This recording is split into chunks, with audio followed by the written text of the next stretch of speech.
पीले दांत वाली बहू। रंजना कभी ब्रश नहीं करती थी।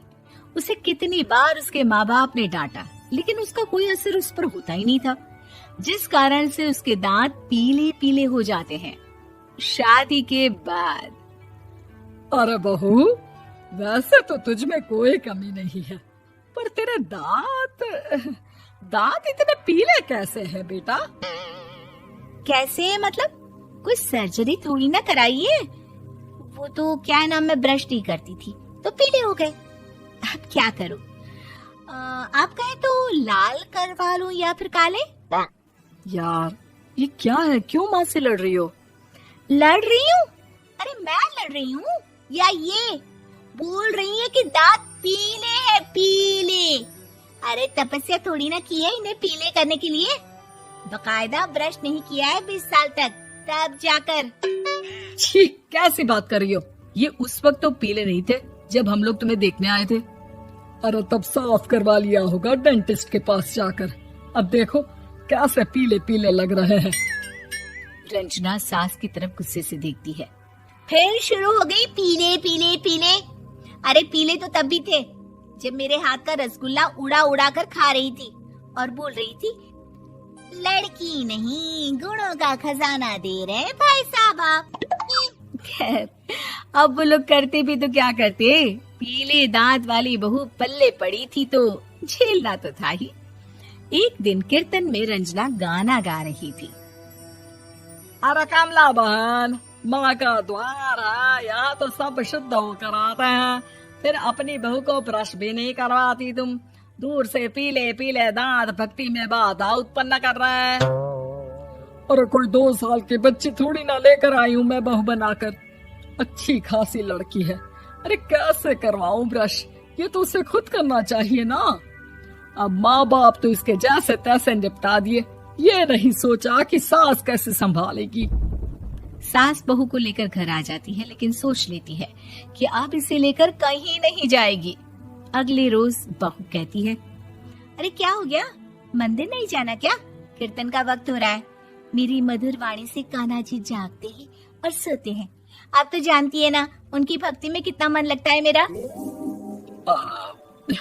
वो क्या है ना, तबीयत ठीक नहीं लग रही है मेरी, आराम करूंगी मैं। तबीयत ठीक नहीं लग रही? अभी तो मिथुन के गाने पर नाच रही थी आप, और अब बोल रही है कि तबीयत ठीक नहीं लग रही। अरे भक्ति में मन लगा लो सासू माँ, ऊपर जाना है, क्या मुंह दिखाओगी आप? हाँ? सास को बहू की बात पर गुस्सा आ जाता है। मैं क्या मुंह दिखाऊंगी, इसकी चिंता तो ना कर, समझी? अपने मुंह की चिंता कर, जो ये पीले पीले दांत लेकर हर जगह पहुंच जाती है। पता है लोग कितना मजाक बनाते हैं। ना जी ना, मैं नहीं जाना कहीं तेरे साथ। तो ये बात है, कोई ना, मत जाओ, मैं अपने कमरे में ही बैठकर भक्ति कर लूंगी। ऊपर वाला दांत थोड़ी ना देखता है, मन देखता है, भावना देखता है। और अरे बस बस, तू सब कुछ दिखा, बस ये सफेद चमकदार दांत ना दिखाना किसी को, है? जा यहाँ से। बहू को सास की बात का कोई फर्क नहीं पड़ता, वो तो जैसी थी वैसी ही रह जाती है। सुबह नहाकर किचन में खाना बनाना, फिर खाना खाना, कीर्तन भजन करना और सो जाना। एक दिन, माँ जी मैं सहेली के घर जा रही हूँ, शाम को लेट आऊंगी। हाँ हाँ तो जाना, मैंने कौन सा तेरी आरती करनी है घर पर बैठकर। रंजना सहेली के घर जाती है, जहाँ वो पार्टी में जाने की तैयारी कर रही होती है। अरे शिखा, कहाँ जाने की तैयारी कर रही है? मैं गलत वक्त पर आ गई क्या? अरे नहीं यार, उल्टा सही वक्त पर आ गया। मैंने ये साड़ी और ज्वेलरी निकाली है यार, शाम को इनके ऑफिस की एक पार्टी में जाना है।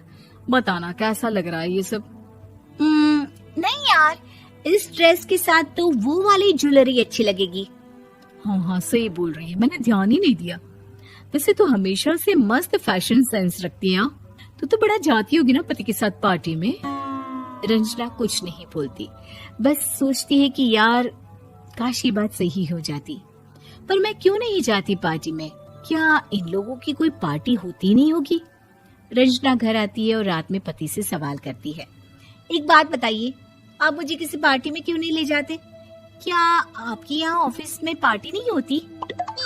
पति बेचारा क्या कहता कि दांत पीले हैं तुम्हारे इसलिए। अरे कोई पार्टी होती नहीं हम लोगों के ऑफिस में, तो कहाँ से लेकर जाऊं? और मार्केट, मॉल, कहीं वीकेंड घूमना, कहीं तो। अरे यार सारे हफ्ते में एक छुट्टी मिलती है, तो सोचता हूँ कि आराम ही कर लूं। क्यों? रंजना मन मार के रह जाती है। पहले कभी सास के साथ मंदिर जाया करती थी, लेकिन वो भी सास ने ले जाना बंद कर दिया। घर बैठी बैठी रंजना बोर हो जाती है। तभी उसे आइडिया आता है और वो मायके जाने का सोचती है। सासू माँ, 2 दिनों के लिए मम्मी के घर जा रही हूँ। अच्छा ठीक है, आराम से जा। और हाँ, माँ से कुछ अच्छी आदत सीख कर आना कि कैसे शरीर के हर भाग की तरह दांतों की सफाई भी जरूरी होती है, समझी? शुरू हो गई ना आप। वो लोग आपकी तरह नहीं है कि छोटी छोटी बात का बतंगड़ बना दे। उन लोगों के लिए मैं मायने रखती हूँ, ना कि मेरे पीले पीले दांत।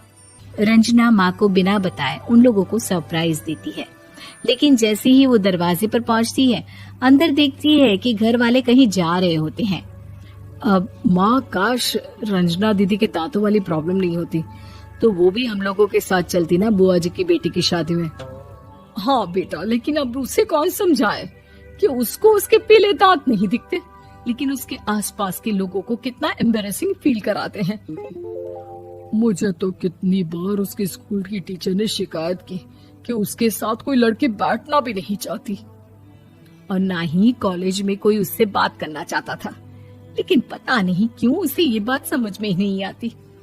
कोई कमी नहीं है उस लड़की में, बस यही कि दांत पीले हैं। वो तो भला हो जीजा जी और उनकी माँ का, जो दीदी को जैसी है वैसे ही रखा हुआ है। रंजना को अपने घर वालों की बात सुनकर बहुत दुख होता है। वो सोचती है कि वो क्या करे, लेकिन फिर वो सीधा डेंटिस्ट के पास जाती है, अपने दांत चमकाती है और कसम खाती है कि वो रोज ब्रश करेगी। अरे क्या हो गया?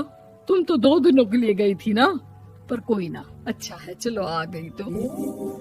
रंजना सास के सामने आकर खड़ी हो जाती है और पूरी स्माइल करती है, उसके चमकदार दांतों को दिखाती हुई। हैं? चले मंदिर। माँ, मुझे माफ कर दीजिए, मैंने आप लोगों को बहुत एम्बैरेसिंग फील करवाया। मैं आज से रोज ब्रश करूंगी।